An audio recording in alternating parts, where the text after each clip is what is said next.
I'm Richard Clarke. I record these talks every day as a way to deepen my inquiry. Listen each day and deepen your own practice. Welcome. I'm reviewing and commenting on the book Talks with Sri Ramana Maharshi. Today is from Talk 344. Questioner.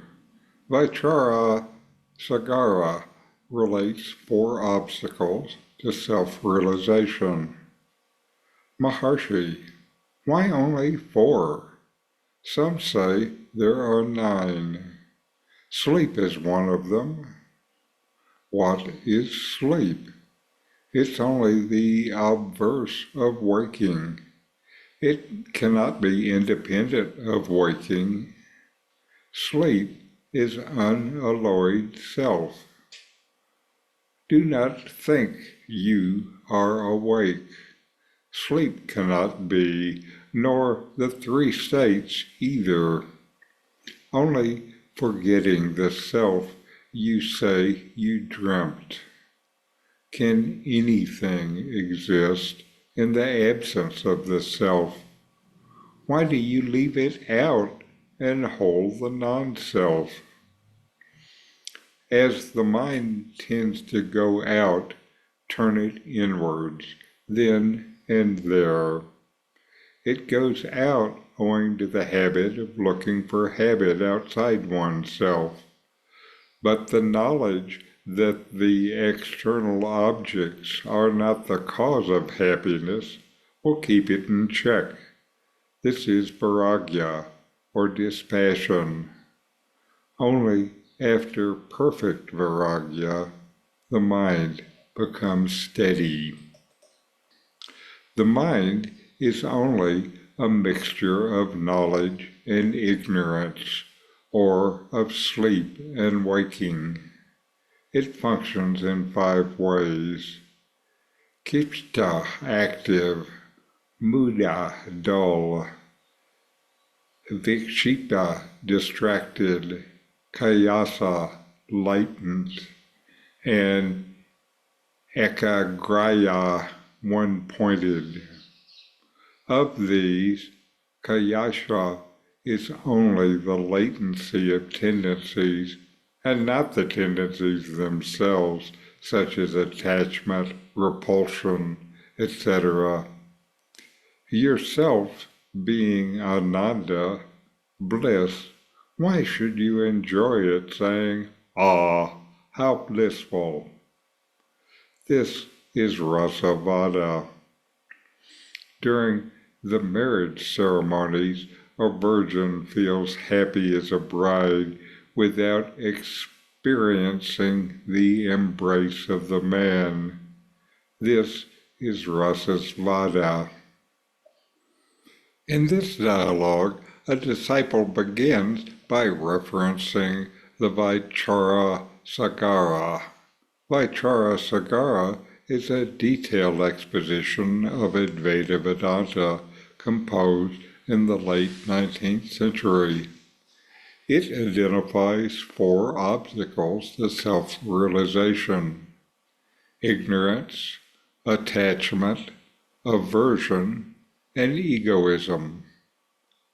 Ramana Maharshi questions the idea of just 4 obstacles, suggesting that there are more, perhaps 9, that impede a seeker's spiritual journey. Ramana would add 5 more obstacles to the 4. He names sleep as one. I think that pride, jealousy, greed, and anger may have been the other 4. Ramana then talks about the nature of sleep, describing it as not independent of waking, but rather the flip side of our conscious state. Ramana says that sleep represents an unalloyed state of the self without external distractions. He says that all three states come and go within the self, which does not. He challenges the questioner to reconsider the notion of waking consciousness, suggesting that both waking and dreaming states are ephemeral, arising from the forgetting of the self. Nothing exists without the self. Says Ramana, why do you leave it out? Ramana's aim is to redirect attention inward. The habit of the mind, he says, is to look outside yourself for happiness. This is ultimately unsatisfactory, since external happiness is just fleeting and temporary. Knowledge of yourself reveals that the source of happiness is within yourself. This discovery breaks the outward habit of the mind. This is central to the practice of vairagya, or dispassion. Ramana then talks about the mind's complexities, categorizing its functioning into 5 states: active, dull, distracted, latent, and one-pointed.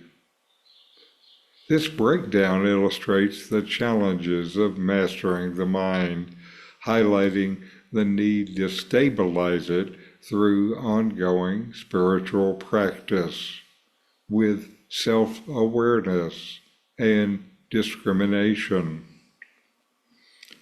Ramana says that your true nature is bliss, ananda. He questions why people seek external validation for this inherent bliss when it resides within themselves. This inherent bliss is rasasvada, the experience of bliss or joy that comes from your inherent nature.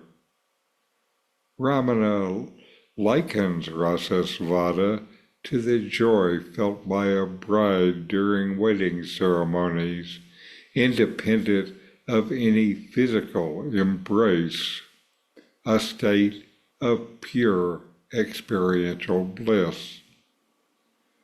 In this dialogue, Ramana Maharshi offers a view of self-realization, urging you to turn inward, transcend the mind's fluctuation, and realize the eternal bliss that is inherent within the self, within yourself.